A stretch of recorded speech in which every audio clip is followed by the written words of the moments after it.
For as many awesome indie pixel art platformers that we've gotten over the years, we haven't really gotten as many pixel art classic 16-bit RPGs. You know, we've had Pure Solar and Cosmic Star Heroine, but that's really it. There's not a dearth of really quality pixel art RPGs. But today, we got the announcement of a really awesome looking game called Sea of Stars. So today, I just wanted to give my impressions of the game, tell you a little bit more about it, and in case you hadn't heard about it, so let's dive right in. So to start off, this is being developed by Sabotage Studio, the team behind the indie hit The Messenger. And I never got around to playing that, unfortunately, but everything I've heard is that it's awesome, super fun game, a great homage to Ninja Gaiden and Metroidvanias and stuff like that. So you can already, know that this is coming from a quality studio. This is not just some unknown indie studio that nobody's ever heard of. So they have some good design chops. And obviously, just by looking at it, is a retro-inspired JRPG set in the same universe of The Messenger, actually. And in the Kickstarter trailer, they tease that if you paid attention to The Messenger, apparently you already met the two protagonists of the game. But this is a Kickstarter game for now. The amount they were asking for was rather low. It was about $90,000.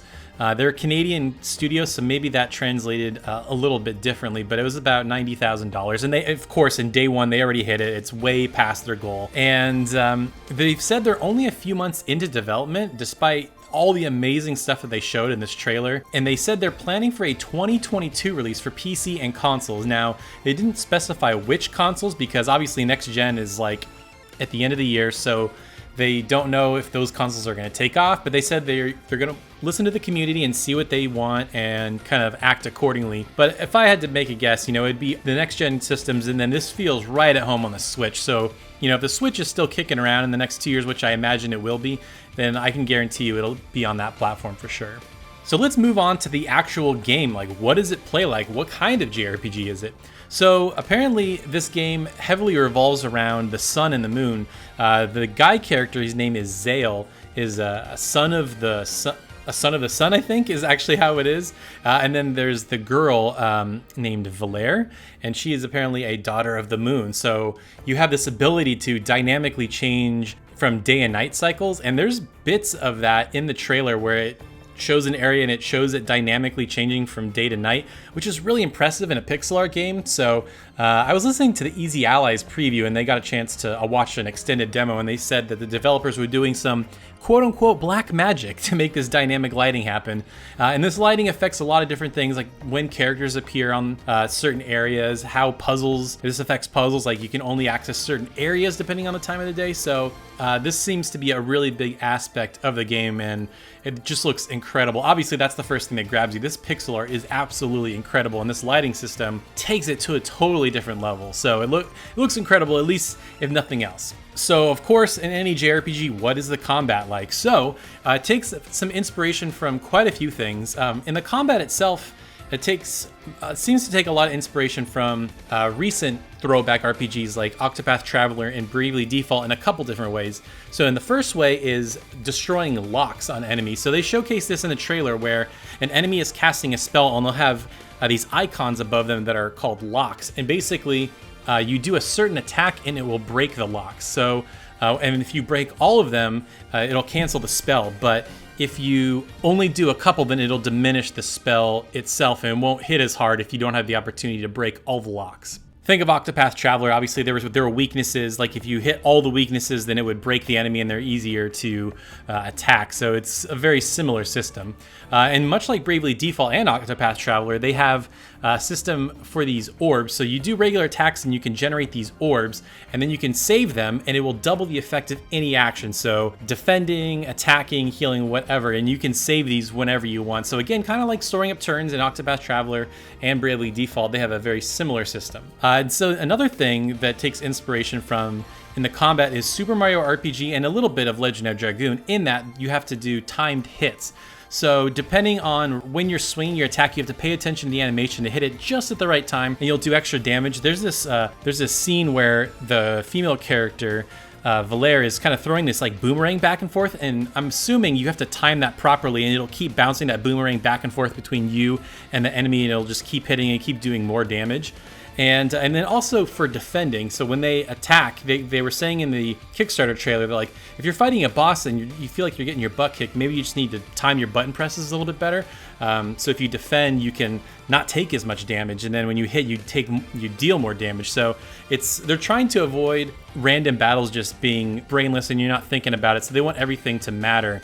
And same thing with boss battles. They're saying, they'll have different phases. They'll have these dynamic things. So it's not just like, let me use my most powerful attack 5 times, rinse and repeat, and then I'm done with it. They want it to be more active. And they also said that they're trying to avoid this game from having any grinding. So they did say, there's going to be levels, there's going to be gear and things of that nature, but they don't want you to grind. They want this to be a seamless experience. Like you can just move from one area to the next and you don't need to grind. It's just it's more about the strategy and your skill rather than just grinding and getting levels and kind of cheating the game. So I kind of like that. I mean, don't get me wrong, I like grinding. I'm an old school JRPG fan, so grinding is always welcome, but if you can avoid it also, that's cool too, but at least it's available if you want it to be.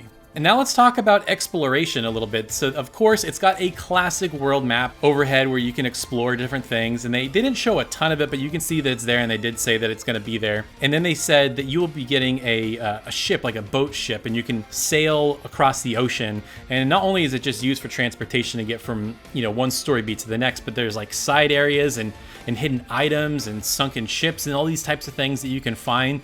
So once you get the ship, look around, you might find cool things. And I love that. I mean, one of my favorite things in RPGs is exploring. So the fact that they're saying like there's tons of hidden areas and side areas to explore on the ship, like sign me up. That's what I'm all about.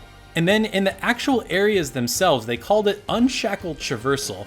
And it's kind of hard to tell how this works in the trailer, but basically they're saying in a lot of RPGs, it's pretty linear when you walk down a path. Like it's kind of a hallway. It makes you think it's not. But in this, they're like, you can jump from platform to platform, you can climb things, and they show bits of that. But it's hard to tell just how deep that is. But it looks really, really cool. Depending on the different areas, they really only showed that one like kind of swamp area with the tree.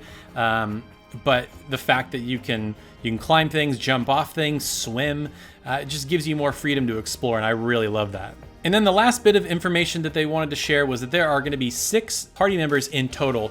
Now, like I said, they've only revealed 2 so far, Zale and Valere. Those are the 2 main characters, but apparently as the game goes on, as they develop the game further, there's going to be 4 other characters.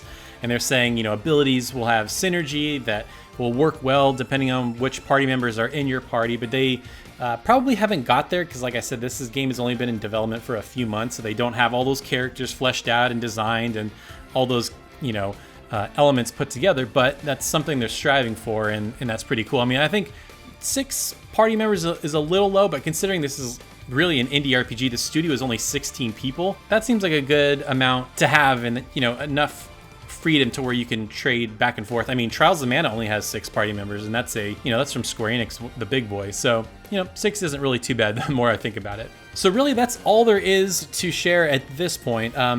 If you want some more details, I'll leave a link to the Easy Allies preview. It's 25 minutes long. They watched a demo, and they might have some more screenshots and a little bit more footage than I have here, but they go into some detail and they have some questions answered. So if you want some more details, I would definitely go watch their preview. It has some great information, and I'm just really excited that we're getting a 16-bit styled RPG from a studio of this caliber. Not that the other 16-bit RPGs that I named are not great. I mean, they're great in their own right, but this seems like a step up from that.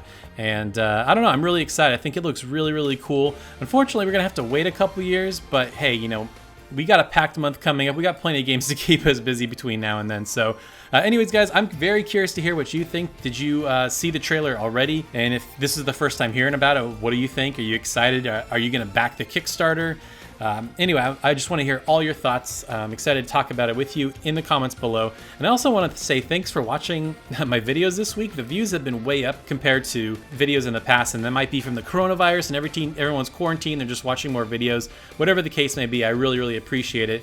And it's been really fun to get back into the habit of making more videos for you guys. So anyways, thanks for watching, and I will see you on the next video. Take care.